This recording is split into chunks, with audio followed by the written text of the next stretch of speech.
Kolluru వెలుమలలో best flat కోసం చూస్తున్నారా? రాధేశ్ కైనే ఎంచుకోండి. నమస్తే, వెల్కమ్ టు సుమన్ టీవీ. నేను మీ సాయి.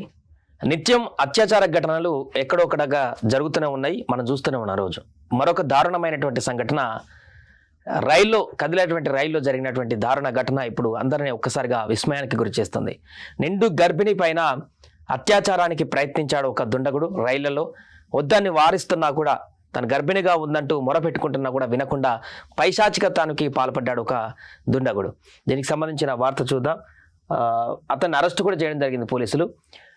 రైలు గర్భిణిపై అత్యాచార యత్నం ప్రతిఘటించడంతో కదిలే రైలు నుంచి తోసేత.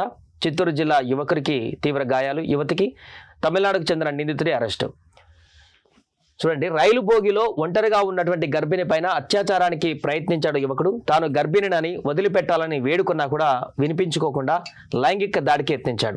ఆమె ప్రతిఘటించి పెద్దగా కేకలు వేయడంతో ఆమెపై దాడి చేసి కదిలే రైలు నుంచి కిందకు తోసేశాడు. ఈ ఘటనలో చిత్తూరు జిల్లాకు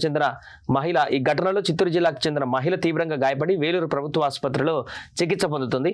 కాగా లైంగిక దాడికి ప్రయత్నించిన తమిళనాడుకు చెందినటువంటి హేమరాజును జోలార్పేట రైల్వే పోలీసులు అరెస్టు చేశారు.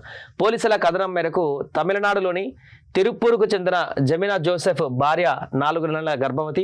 చిత్తూరు సమీపంలోని మంగసం సముద్రం ఆమె పుట్టినిల్లు. గురువారం ఆ యువతి కోయంబత్తూర్ తిరుపతి ఇంటర్సిటీ ఎక్స్ప్రెస్లో పుట్టింటికి బయలుదేరింది. వేకువజామున తిరుప్పూరులో మహిళా బోగి ఎక్కగా అందులో ఉన్నటువంటి మరో 4-5 మహిళలు జోలార్పేట స్టేషన్ వచ్చేసరికి దిగిపోయారు. వేలూరు జిల్లా కేవీ కుప్పంకు చెందినటువంటి హేమరాజు జోలార్పేటలో మహిళా బోగి ఎక్కాడు. అక్కడ గర్భిణి ఒంటరిగా ఉండటాన్ని గమనించి ఆమెపై అత్యాచారానికి ప్రయత్నించాడు. తీవ్రంగా ప్రతిఘటించినటువంటి ఆమె పెద్దగా కేకలు వేయడంతో ఆమె జుట్టు పట్టుకొని తీవ్రంగా దాడి చేశాడు. అనంతరం ఆమెను కదిలే రైలు నుంచి బయటకు తోసేశాడు. ఈ ఘటనలో ఆమె కాళ్ళు, చేతులు, తలకు బలమైనటువంటి గాయాలయ్యాయి. రైలు పట్టాల పక్కన అపస్మారక స్థితిలో పడి ఉన్నటువంటి ఆమెను రైల్వే సిబ్బంది గమనించి ఆసుపత్రికి తరలించారు. విషయం తెలుసుకున్న రైల్వే పోలీసులు జోలార్పేట స్టేషన్లో సీసీ కెమెరాల ఆధారంగా హేమరాజును గుర్తించి శుక్రవారం ఉదయం అతన్ని కేవీ కుప్పంలో అరెస్టు చేశారు. హేమరాజు ఓ యువతి హత్య కేసులో ప్రధాన నిందితుడిగా ఉన్నాడని పోలీసులు తెలిపారు. ఆల్రెడీ వాడి హత్య కేసులో నిందితుడిగా ఉన్నటువంటి వ్యక్తి మరలా ఇంకొక నిండు గర్భిణి పైన ఈ అత్యాచార యత్నం చేసి మరలా అరెస్ట్ అయ్యి మరొక కేసు వేసుకున్నటువంటి పరిస్థితి. సో ఇలా పబ్లిక్ ట్రాన్స్పోర్టేషన్ ఉన్నటువంటి వాటిలలో కూడా సేఫ్టీ లేకుండా, అంటే ఇలాంటి దుండగులు ఒంటరిగా ఉన్నటువంటి మహిళలను కోచ్లో ఎప్పుడైనా కూడా, అందుకనే పబ్లిక్ ఎక్కువగా ఉన్నటువంటి కోచ్లోనే ఖచ్చితంగా ఉండాలి.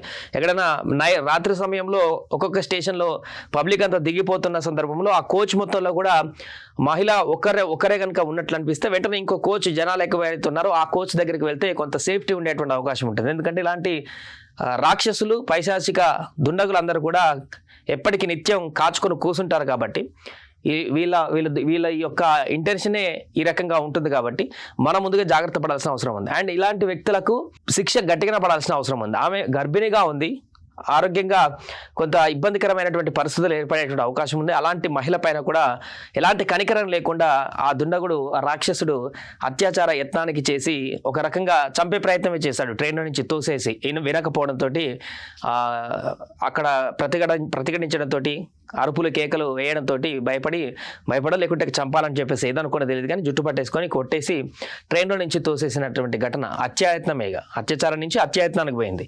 ఇలాంటి దుర్మార్గులను కఠినంగా శిక్షించాలంటే కూడా ఇప్పటికే తమిళనాడులో ఈ మధ్యలో వరుసగా జరుగుతున్నటువంటి ఘటనలు, మొన్న విద్యార్థిని పైన టీచర్లు అఘాయిత్యం చేయడం, అంతకుముందు ఇంకొక యువతి పైన అఘాయిత్యానికి పాల్పడడం, ఇలాంటి ఘటనలు జరుగుతున్నటువంటి సందర్భంలో ఈ ఘటన కూడా జరగడంతో ఒకసారిగా తమిళనాడులో నిరసనలు మిన్నంటిపోయాయి. అత్యాచార ఘటనలు వరుసగా జరుగుతున్నాయి. అక్కడ ఉన్నటువంటి ప్రభుత్వం స్టాలిన్ కూడా తీవ్రంగా విమర్శిస్తున్నటువంటి పరిస్థితి ఇక్కడ కనిపిస్తుంది. ఏదేమైనా కూడా ఇలాంటి ఘటనలు జరగకుండా మరింత పటిష్టమైనటువంటి రక్షణ చర్యలు చేపట్టవలసిన అవసరం ఉంది. అండ్ ఇలాంటి వ్యక్తులను కఠినంగా శిక్షించాల్సినటువంటి అవసరం అయితే ఉంది.